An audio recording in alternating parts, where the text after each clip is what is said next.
I've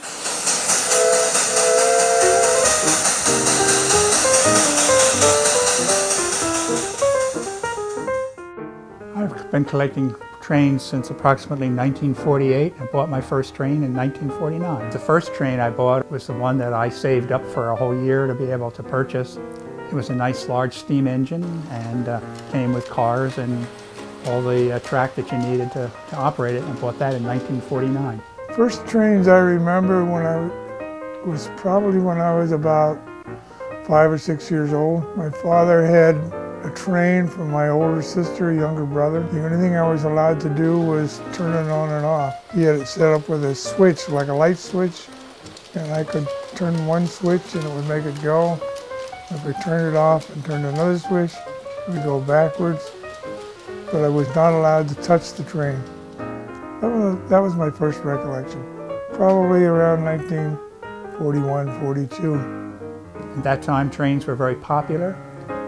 That was one of the only means of transportation. Particularly during the early 1940s, there was no way to transport yourself except by a train. They were large, they were noisy, and made you find that they were very interesting. So when you got an opportunity to buy a scale small train, you enjoyed buying it. So that was one of your big items you wanted for Christmas. I had some favorite cars. American Express car I liked because you could see a lot of detail inside the car. There's several different components. Had a lot of fun putting lights on them. Enjoyed the sounds. A couple of the cars made railroad noises. One of the transformers blew a whistle.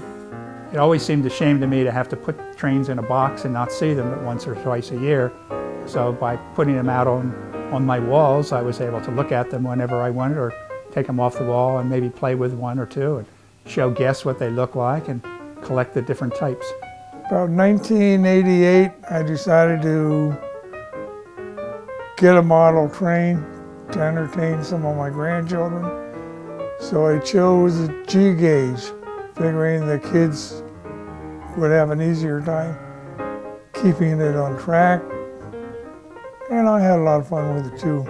Just like some people like other things, in any kind of collectibles, people have certain interest in them, and that's what they do. And I started out with trains and I stayed with trains.